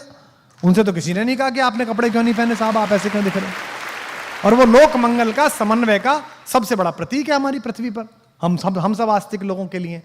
तो आपके चारों तरफ जो कुछ साधारण है उसी में असाधारण है। इसलिए जितने लोग यहां पर हैं, अगर परंपराओं से आपको कहानियां प्राप्त हुई हैं, पुराने लोग बैठे हैं, याद करिए कि बचपन में क्या कहानी थी। बचपन में कहानी थी कि आचार्य धौम्य ने अपने शिष्य आरुणि से कहा कि भाई मेरे खेत में पानी लगेगा, तुम वहां चले जाओ बेटा। तो वो चला गया, वहां मैंड गिर गई पानी को रोकने वाली, तो उसने अपना शरीर अड़ा लिया। बचपन में क्या कहानी थी, ये हो गया, तो उसके बाद ये तपस्या कर, ये फायदा हो गया। अब आपको कहानी क्या मिली? छोटे बच्चों को जादुई शक्ति मिली, तो झाड़ू नीचे लगाई उसने, हैरी पॉटर ने, और वो खुद ही जेट का जहाज बन के उड़ गया भाई। तो पूरा काम किस पर है कि जादुई शक्ति मिल जाए, कुछ जादू हो जाए, क्योंकि बाजार आपको ऐसा बना रहा है। इस परिसर में बैठे हुए बच्चों, अपनी आर्थिक स्थिति पर बिल्कुल परेशान मत होना। अर्थ तय नहीं करता कि आपके जीवन का अर्थ क्या होगा, अर्थ से तय नहीं होगा, यह बाजार तय करा रहा है। विज्ञापन आ रहा है, पत्नी से करें प्यार तो डायमंड से कैसे इंकार। अच्छा, मतलब जो डायमंड लाके नहीं दे रहा वो प्यार नहीं कर रहा। और कईयों ने तो वो नीरव मोदी वाले दे दिए, बोले जी फर्जी निकल गया डायमंड। मैंने कहा प्यार भी तो फर्जी था तेरा, डायमंड भी फर्जी निकल गया। यानी कि बाजार ने ये काम करा दिया तो अच्छा हो गया, और नहीं करा दिया तो उसकी इच्छा अधूरी रह गई। ये किसने किया है? ये उन्होंने किया है जिनको अपना कूड़ा हिंदुस्तान की 135 करोड़ जनता के सिर पे लादना है। ये उनका किया हुआ काम है, इसका कोई मतलब हमारे आंतरिक सुख से नहीं है। मैं गांव गया जी अभी 1-1.5 साल पहले वो एक चैनल ने मेरे ऊपर डॉक्यूमेंट्री की, वो प्रोग्राम बनाते थे व्यक्ति विशेष, तो मुझसे बोले जी आपका गांव जरा आप वहाँ चलेंगे, थोड़ा गली में घूमेंगे तो हम पीछे कैमरा लेके चले जाएंगे। मैंने कहा भाई चलो, तो मैं चला गया। तो वहाँ खेत की तरफ गए तो 2-4 बालक भैंस की पीठ पे बैठ के घूम रहे। तो वो लड़की जो चैनल वाली वो कह रही थी ओ माय गॉड सर, क्या पुअर, देखिए कितने पुअर हैं और कैसा, मतलब देखिए कैसा लग रहा है इन्हें। मैंने कहा तेरी मर्सिडीज से ज्यादा खुश है वो। हाँ, पूछ के देख उसके अंदर कितना कितना अंदर से आनंद बह रहा है। उसने इस भैंसे की जो मचक है ना, उसके हिसाब से अपना शरीर ढाल लिया कि यूं मुड़ेगा और यूं मुड़ेगा।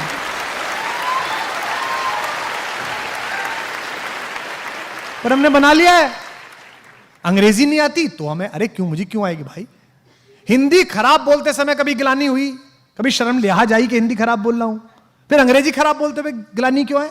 अरे मेरी भाषा नहीं है, मैं सीख रहा हूं, खराब ही बोलूंगा यार।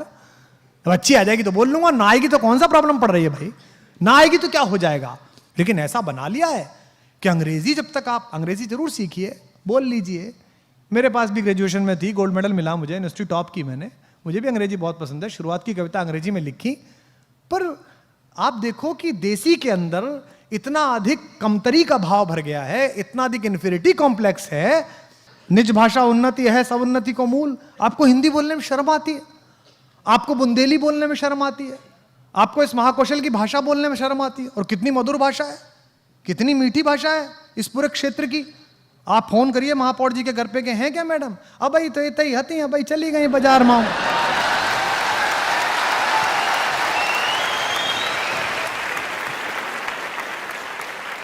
ये बेसिकली कमतरी है कि साहेब बोलता था तो नौकर भी बोलेगा।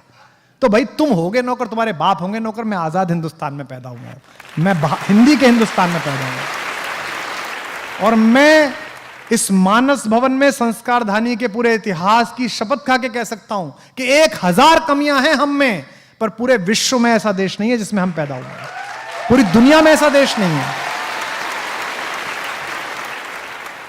रात बाई का शेर है, ना किसी राहबर ना रहगुजर से निकलेगा, हमारे पांव का कांटा हम ही से निकलेगा।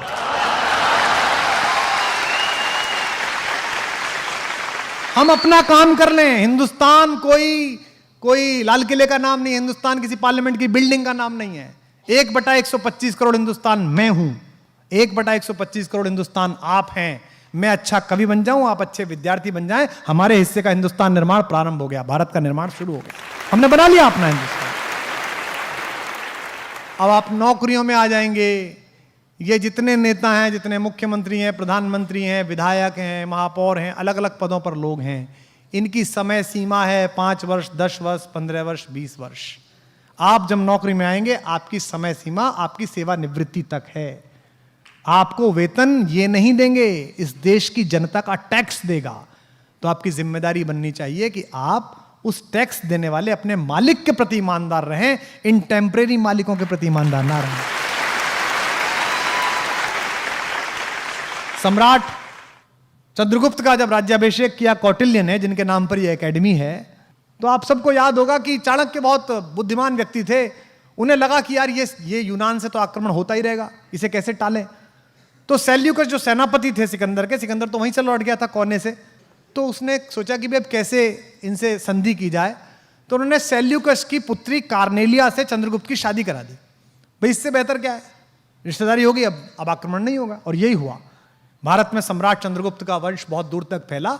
2 वर्ष बाद महारानी कार्नेलिया ने एक पुत्र को जन्म दिया जो भारत का अगला सम्राट बना। जब उसकी पहली वर्षगांठ हुई तो बहुत बड़ा उत्सव हुआ। उसमें सम्राट सेल्यूकस को भी बुलाया गया। वो सेनापति से सम्राट हो चुके थे, खुद ही एम्परर हो गए थे। वो एम्परर आए, 2 महीने रहे। जब वो जाने लगे तो पटना में पाटलिपुत्र में उनका नागरिक अभिनंदन हुआ। तो नागरिक अभिनंदन में आभार व्यक्त करते हुए सम्राट चंद्रगुप्त ने कहा कि सम्राट सेल्यूकस, हमने आपकी 2 महीने सेवा करने की कोशिश की, फिर भी हमारे देश से, भारत से अगर कोई त्रुटि रह गई हो आपकी आवभगत में, तो उसके लिए मैं क्षमा प्रार्थी हूं। मैं आशा करता हूं कि आपका यहां का प्रवास अच्छा बीता होगा। कितनी अच्छी भाषा है। सेल्यूकस ने भाषण देते हुए कहा कि सम्राट, मैं आपका आभारी हूं कि आपने मुझे नाना बनने का अवसर दिया, मुझे अपना अतिथि बनने का अवसर दिया। जीवन में यही सबसे अच्छा था कि मेरी पुत्री के पुत्र हुआ जो आपका अगला अधिकारी है। बड़ा अच्छा प्रवास रहा, बड़ी अच्छी आपने सेवा की। बस एक शिकायत है, अगर आप कहें तो मैं कह दूं। सम्राट ने कहा कि बताइए क्या शिकायत है। तो उन्होंने कहा साहब, जब से मैं आपके राज्य में घुसा हूं उधर कांधार से 2 महीने से लगातार आपके गुप्तचर मेरा पीछा कर रहे हैं। हर समय कोई ना कोई गुप्तचर मुझे नोट करता रहता है। अब आप सोचिए कि जिसका दामाद इस देश का राजा हो, उस ससुर की गुप्तचरी, उसके पीछे आपने सीआईडी लगा दी, सीबीआई लगा दी। तो बहुत गुस्सा आया सम्राट को। सम्राट ने कहा यह हो ही नहीं सकता, किसकी हिम्मत है, बताए दरबार में वो कौन व्यक्ति है जिसने मेरे ससुर के लिए ये इतना महत्वपूर्ण काम किया। ऐसे उनका अपमान करने की कोशिश की। बड़ा अद्भुत प्रसंग है ये। तो पूरा हॉल सन्नाटे में खिंच गया। कोने पर से कौटिल्य खड़े हुए, प्रधानमंत्री कौटिल्य।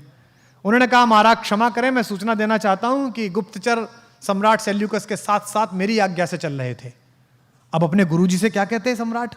तो उन्होंने कहा कि मैं बहुत शर्मिंदा हूं गुरुजी, अगर कोई और होता तो उसका मैं दंड देता, पर मैं आपसे केवल यह पूछना चाहता हूं कि आपने ये अभद्रता क्यों की, आपने मेरे ससुर का यह अपमान क्यों किया? तो उन्होंने कहा कि सम्राट चंद्रगुप्त शायद भूल गए हैं, वो शायद स्मरण ना कर पाए कि वे दामाद हैं और ये ससुर हैं, लेकिन इसके एक अतिरिक्त और नाता भी है। सम्राट सेल्यूकस दूसरे देश के राजा हैं जो मेरे यहाँ विजिट पर हैं, और प्रधानमंत्री और गृहमंत्री होने के नाते मेरा कर्तव्य है कि बाहर से आने वाला राजा किससे मिल रहा है, क्या बातें कर रहा है, अपने राष्ट्र के हित में मैं जानूं और आपको सूचित करूं, इसलिए मैंने ये काम किया। तो आप इस देश के लिए, इस समाज के लिए, इस परिवार के लिए, इस गांव के लिए महत्वपूर्ण बनिए। उसके प्रति उत्तरदायी बनना, अधिकारी बनने के बाद इन लोगों के प्रति उत्तरदायी मत बनना जो राजनीति में आते जाते रहते हैं, क्योंकि ये तो खुद ही अपने प्रति उत्तरदायी नहीं है। अभी चुनाव आएगा तो इधर के उत्तरदायी उधर खड़े मिलेंगे और उधर के उत्तरदायी इधर खड़े मिलेंगे, पता ही नहीं चल पाएगा। तो मैं आशा करता हूं कि आज के इस उद्बोधन के बाद हमारे बहुत सारे युवा साथियों को, हमारे छोटे भाई बहनों को जीवन में कुछ प्रेरणा मिली होगी। कष्ट आएंगे, छोटे मोटे कष्ट आएंगे, पराजय होगी, असफलता होगी, उपहास उड़ाएंगे लोग, गिरेंगे आप, कपड़े आपके फटेंगे, चोट लगेगी, पैरों में छाले पड़ेंगे, अपमान होगा, अपयश होगा, लेकिन उसके बाद आखिर में जो मिलेगा वो आपको अमृत तत्व मिलेगा, आनंद मिलेगा, जिसके अंदर भी इस सृष्टि में जरा सा भी गरल पीने की क्षमता है, जिसके कंठ में सरस्वती और शंकर उसे ही आशीर्वाद देते हैं। अंत में उसी के पास श्रद्धा करते हैं।